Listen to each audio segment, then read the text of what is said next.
ஏழரை சனி முடிஞ்சதுக்கப்புறம் வர ஒரு நல்ல நேரம்னா இப்போ தான் வருது. இந்த நேரத்தை நீங்கள் தயவு செஞ்சு பயன்படுத்துங்க. இந்த குரு பெயர்ச்சியில் 12 மாதத்தில் நீங்கள் எடுக்கிற முயற்சி, மார்க் மை வேர்ட்ஸ், அடுத்த 12 வருஷத்துக்கு உங்களுக்கு துணையாக இருந்து வெற்றியை சத்தியமாகும். 7ல் குரு வர்றது அப்படின்றது மகரத்துக்கு ஒரு மறுபிறப்புன்னே சொல்லலாம். உங்களுடைய ராஜ்யத்தினுடைய எல்லைகளை விரிவுபடுத்தக்கூடிய ஒரு அற்புதமான காலம் இந்த காலம்தான். சத்தியமாக இந்த காலத்தில் அது எல்லாம் உங்களுக்கு 100% முடிந்தே தீரும்னு நான் சொல்லுவேன். மண் வாங்க போகிறீங்க, மனை வாங்க போகிறீங்க, வீடு கட்ட போகிறீங்க, வீட்டில் சுபகாரியங்களும் மங்கள வாத்தியங்களும் கெட்டி மேளங்களும் ஒலிக்கக்கூடிய ஒரு அற்புத காலமாக மகரத்துக்கு இப்போ வருதுன்னே சொல்லலாம். மகர ராசி அன்பர்களுக்கு குரு பெயர்ச்சி டைமில் குரு பகவான் என்னென்ன மாதிரியான நன்மைகளையும் பலன்களையும் கொடுக்க போகிறார்? ஸோ மகர ராசிக்காரர்களை பொறுத்த வரைக்கும் கிட்டத்தட்ட லாஸ்ட் ஒரு 8 வருஷமாக எந்த கிரகம் பெயர்ச்சியானாலும் நமக்கு ஏதாவது ஒரு நல்லது நடந்துராதா அப்படின்னு எதிர்பார்ப்போடு காத்திருந்த ராசிகளில் முக்கியமான ராசி. 7ரை சனி கொடுத்த அடி என்பது வாழ்க்கையில் கொஞ்சம் நெஞ்சமானது கிடையாது. ஒரு வரியில் சொல்லணும்னா 8 வருஷமாக இந்த வார்த்தையை நான் மாற்றி பேசியிருக்க மாட்டேன். இழக்கிறதுக்கு ஒன்றுமே இல்லை மகரத்துக்கு.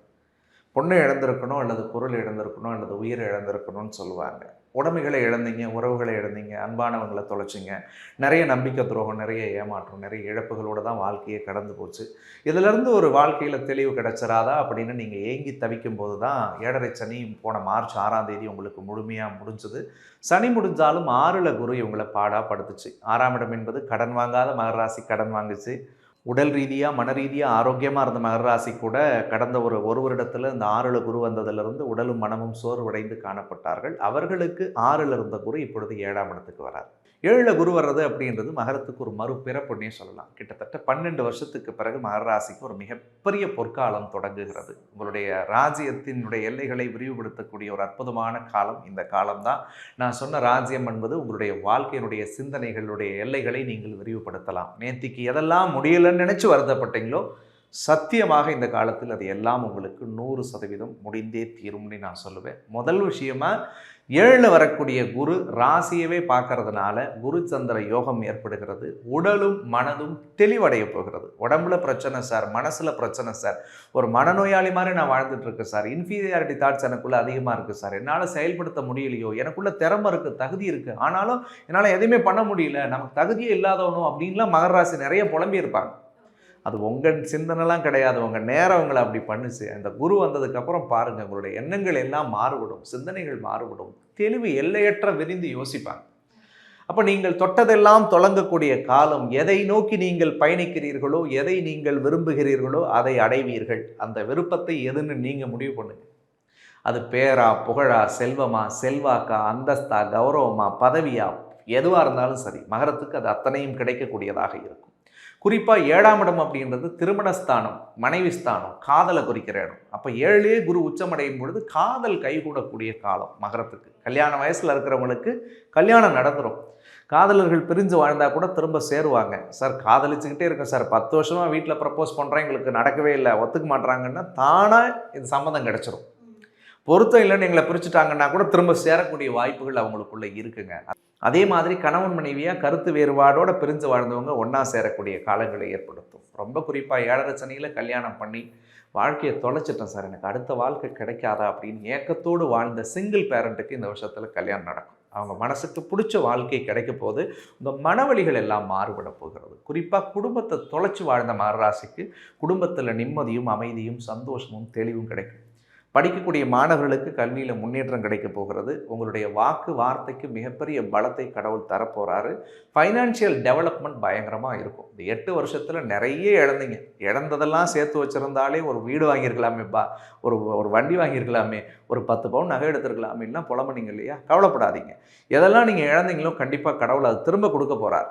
மண் வாங்க போகிறீங்க, மனை வாங்க போகிறீங்க, வீடு கட்ட போகிறீங்க, வீட்டில் சுபகாரியங்களும் மங்கள வாத்தியங்களும் கெட்டி மேளங்களும் ஒலிக்கக்கூடிய ஒரு அற்புத காலமாக மகரத்துக்கு இப்போ வருதுன்னே சொல்லலாங்க. குறிப்பாக 3வது வீட்டை குரு உச்சமடைஞ்சு பார்க்குறார். அப்போ புதிய தன்னம்பிக்கை, புதிய தைரியம், புதிய தெம்பு இயற்கையாகவே நமக்குள்ளே வந்துடும். நண்பர்களால் ஏற்றம் கிடைக்கும். இந்த 8 வருஷம்லாம் மகரத்துக்கு நல்ல ஃப்ரெண்ட்ஸ் எல்லாம் அமைஞ்சிருக்க வாய்ப்பே கிடையாது. ஃப்ரெண்ட்ஸுன்னு அமைஞ்சிருந்தால் அவன் கெட்டவங்களாக தான் இருந்திருப்பான் இந்த பீரியடில்.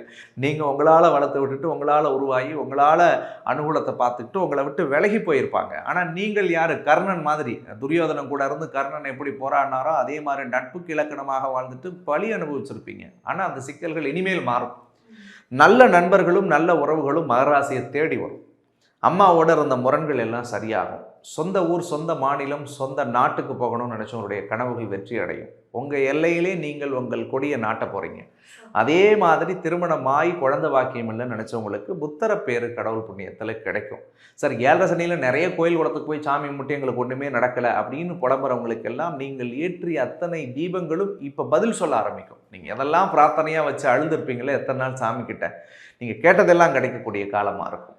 கடன் சுமைகள் குறையும். உடல் ரீதியாக மன ரீதியாக இருந்த சிக்கல்கள் சரியாகும். மருத்துவ செலவுகள் ஏதாவது பண்ணிகிட்டு இருந்தீங்கன்னா அது எல்லாமே உங்களுக்கு ஒன்றுமே இல்லைப்பா, உடம்பு சூப்பராக இருக்குன்னு நல்ல செய்தியை டாக்டர் இனிமேல் சொல்லுவார். அதே மாதிரி கொடுக்கல் வாங்கல் சிக்கல். சார் நான் 10,000 கடன் கொடுத்தும் தரவே இல்லை சார், நான் ஒரு ரூபா கடன் வாங்கினா அதை 10 தடவை கேட்டு என்னை அசிங்கப்படுத்திட்டாங்க சார், ஒரு வம்பு இருக்குது சார், வழக்கு இருக்குது சார், ஒரு லோன் போட்டு எனக்கு கிடைக்கல சார் அப்படின்னா இது எல்லாமே உங்களுக்கு சாதகமாக இருக்கும். கேட்ட இடத்துல பணம் கிடைக்கும், நீங்கள் கொடுத்த இடத்துல பணம் வாங்க முடியும், நீங்கள் வாங்கின இடத்துல பணத்தை திருப்பி கொடுப்பீங்க. இந்த மாதிரியான விஷயங்கள்லாம் கொஞ்சம் பாசிட்டிவாக நடக்கும். வம்பு வழக்குகள் சாதக பலன்களை பெற்றுத்தரும். 3வது நபருடைய அறிமுகங்கள் உங்கள் வாழ்க்கைக்கு ஒரு ஸ்திரத்தன்மையை ஏற்படுத்தி தரும், ஒரு நம்பிக்கையை கொடுக்கும். இவங்க பரவாயில்ல, இவங்க நம்பி நம்ம போகலாம்ப்பா, லைஃப் மாற்றி கொடுப்பாங்கன்ற ஒரு நம்பிக்கை. அப்படிப்பட்ட நபர்கள் ஆரம்பிப்பாங்க. உன்கிட்ட காசே இல்லைன்னு சொல்கிறவங்க கூட நீ வா நான் பார்த்துக்கிறேன், நீ தொடங்கு, சம்பாதிச்சுட்டு கூட லாபத்தை அப்படின்னா எப்படிப்பட்ட ஒரு தைரியம் வரும். அந்த சூழல் நமக்கு மகரத்துக்கு இந்த காலத்தில் கண்டிப்பாக சாமி தரும். அதே மாதிரி மகர ராசிக்காரர்களுக்கு இழந்த பதவியும் பொறுப்பும் புகழும் இந்த வருஷத்தில் கிடைக்குங்க. புதிய பட்டம் கிடைக்கும், புதிய பதவி கிடைக்கும், புதிய பொறுப்பு கிடைக்கும், புதிய புகழ் இவர்களை அலங்கரிக்கும். அந்த பேராலும் புகழாலும் இவர்கள் கொண்டாடப்படுவார்கள். அந்த சூழல் மகரத்துக்கு உண்டு. பொருளாதாரத்தில் முன்னாடி சொன்ன மாதிரி பெரிய அபரிவிதமான முன்னேற்றங்கள் கிடைக்கும். நிறைய வெளிநாடுகளுக்கு சென்று வருவார்கள். நிறைய தெய்வ வழிபாட்டு தலங்களுக்கு சென்று வருவார்கள். அந்த பிராப்தங்கள் அத்தனையுமே உங்களுக்கு ஒரு பாசிட்டிவான சேஞ்சஸை கொடுக்கும். ஸோ ஒட்டுமொத்தத்தை பொறுத்த வரைக்கும் மகர ராசிக்கு 7.5 வருஷத்துக்கு பிறகு 7.5 சனி முடிஞ்சதுக்கப்புறம் வர ஒரு நல்ல நேரம்னா இப்போ தான் வருது. இந்த நேரத்தை நீங்கள் தயவு செஞ்சு பயன்படுத்துங்க. ஏன்னா மகரம் என்பது ஒரு பசுமையாக இருந்த ஒரு காட்டுக்குள்ளே ஒரு காட்டை அழித்து அந்த ஒரு காடே வெறிச்சோடி இருந்தால் எப்படி இருந்துச்சோ அப்படி தான் உங்கள் வாழ்க்கை இருந்தது. அந்த இடத்துல ஒரு செடிகளை நட்டு வளர்த்தா மனம் எப்படி சந்தோஷப்படுமோ அந்த மாதிரியான ஒரு காலம் இது. துளிர் விடக்கூடிய தருணம். மகர ராசிக்கு 7.5 சனியில் நீங்கள் பட்ட காயம் பெருசு, வலி பெருசு. உங்கள் மனசாட்சிக்கு தெரியும் எவ்வளோ வழியெல்லாம் தாண்டி இருக்கீங்கன்னு. ஸோ அதை கொஞ்சம் ஹீலிங் பீரியடை கடவுள் எடுத்துப்பார். ஒரே நாளில் எல்லாம் சரியாயினும் நினைக்காதீங்க. சரி பண்ணுறதுக்குரிய முதல் தொடக்கத்துக்குரிய நாளாக இந்த குரு பெயர்ச்சி வருது. இந்த குரு பெயர்ச்சியில் 12 மாதத்தில் நீங்கள் எடுக்கிற முயற்சி, மார்க் மை வேர்ட்ஸ், அடுத்த 12 வருஷத்துக்கு உங்களுக்கு துணையாக இருந்து வெற்றியை சத்தியமாக கொடுக்கும். அருமை, அருமை. அதாவது நான் ஒரு மாதிரி மெல்ட் ஆகி மீன் மறந்துட்டேனே சொல்லலாம். ஸோ பல்வேறு கஷ்டங்கள் 10 வருஷமாக மகர ராசி என்பவர்கள் படாத பாடுபட்டிருக்காங்கன்னு சொல்லியிருக்கீங்க. ஸோ நிச்சயமாக குரு பகவான் வந்ததுக்கப்புறமா மறுபிறவி எடுக்க வைப்பார், இழந்த எல்லாத்தையுமே மீட்டு கொடுப்பான்னு ரொம்ப அற்புதமாக மகர ராசி என்பவர்களுக்கு நீங்கள் உயிர் கொடுத்துருக்கீங்கன்னு நினைக்கிறேன். அருமை சார். ஸோ மகர ராசி என்பவர்கள் மறுபடியும் இந்த தப்பை செஞ்சிடாதீங்க. இந்த விஷயத்தில் ரொம்ப கவனமாக இருங்க.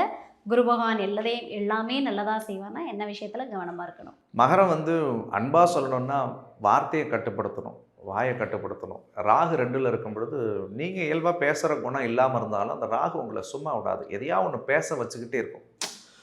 நல்லாவே நீங்கள் நல்ல சிந்தனையோடு இருப்பீங்க, பக்கத்தில் இருக்கிறவங்க காசிப் பேசுவாங்க. அது மகர ராசிக்காரங்கள்ட்ட ரொம்ப அதிகமாக பேசுவாங்க. மகர ராசிக்காரங்களை பேச வச்சு உங்கள் வார்த்தையை வாங்கி அதை போய் 10 பேர்த்துக்கிட்ட விமர்சனம் பண்ணி சொல்லி விட்டு மாற்றி தப்பாக பேச வைப்பாங்க. டெலிகம்யூனிகேஷனில் ரொம்ப ஜாக்கிரதையாக இருங்க. யார்கிட்ட பேசினாலும் பழகினாலும் கவனமாக இருங்க. ரொம்ப அன்பாக சொல்கிறது, 8ல் கேது 2ல் ராகு இருந்தால் கோச்சார ரீதியாக நாகதோஷம். லவ் ரிலேஷன்ஷிப்பில் கொஞ்சம் ஜாகிரதையாக பார்த்துக்கணும். தப்பான உறவு வரும், தப்பான சேர்க்கை வரும், தவறான தொடர்புகள் ஏற்படும். இதில் எங்கேயும் போய் ஏமாந்து கஷ்டப்பட்டுறாதீங்க. இதில் மட்டும் கொஞ்சம் நிதானமாக இருந்தீங்கன்னா வாழ்க்கையில் கடவுள் ஒரு நல்ல மாற்றத்தை கொடுப்பார். மகர ராசி என்பவர்கள் வழிபடக்கூடிய தெய்வம் மகர ராசிக்காரர்களுக்கு கோச்சார ரீதியாக சர்ப்பதோஷம் நடக்கிறதுனால துர்க்கை அல்லது ராகுகேது வழிபாடு இவர்களுக்கு மிகச்சிறந்த பலன் தரக்கூடியதாக இருக்கும். பக்கத்தில் ஏதாவது நாகநாதர் திருக்கோவில் இருந்துச்சுன்னா அந்த கோவில் போயிட்டு ஒரு பால் அபிஷேகம் செய்யும் பொழுது ஒரு பால் ஒரு படி வாங்கி கொடுக்கலாம். ஒரு 2 அகல் தீபத்தை வெள்ளிக்கிழமை அல்லது ஞாயிற்றுக்கிழமை வரக்கூடிய ராகு காலகட்டங்களில் இவங்க கோயில் போயிட்டு சாமி கும்பிட்றது நல்லது. அல்லது சர்வம் தலையோடு இருக்கக்கூடிய சில அம்மன் திருக்கோவில்கள் இருக்கும். மாரியம்மன் கோவிலெல்லாம் பார்த்திங்கன்னா நம்ம ஊர் கிராம பகுதிகளில் அந்த 5 தலை மாரியம்மனுக்கு மேலே வச்சுருப்பாங்க. ஸோ அந்த மாதிரியான தெய்வத்துக்கு ஒரு மஞ்சள் பொடி வாங்கி அபிஷேகத்துக்கு கொடுக்குறதோ, ஒரு படி பால் வாங்கி கொடுக்குறதோ அந்த ராகுகேதுவனுடைய வீரியத்தை நிச்சயமாக அது குறைக்கும். ஸோ அதை நீங்கள் பண்ணலாம். முடிஞ்சால் உங்களால் முடிஞ்ச ஒரு தானத்தை அந்த கோவிலுக்கு நீங்கள் செய்யலாம். தட் மீன் வர பக்தர்களுக்கு ஒரு வேளை சாப்பாடு கொடுக்கலாம், அல்லது ஏதாவது முடிஞ்சால் உங்களால் முடிஞ்ச கைங்கரியத்தை நீங்கள் பண்ணும் பொழுது சர்ப்பதோஷத்தால் வரக்கூடிய பாதிப்புகள் மாறும். இல்லற வாழ்க்கையில் ராகுகேதுவால் ஏற்படக்கூடிய தொல்லைகள் அகலும். ஏழரை சனியில் நீங்கள் இழந்த எல்லாத்தையுமே அந்த ராகுவும் கேதுவும் உங்களுக்கு அள்ளி கொடுக்கக்கூடிய ஆற்றலை அந்த நேரங்கள் கொடுக்கும்ன்றது தான் இந்த வழிபாட்டோட தாற்பயம். Super super. அதாவது 7.5 சரியில் இழந்த எல்லாத்தையுமே குரு பகவான் வந்து மீட்டு தர போகிறார் அப்படின்னு ஒரு அற்புதமான பலன்களை கொடுத்துருக்கீங்க. நன்றி நன்றி சார். நன்றி.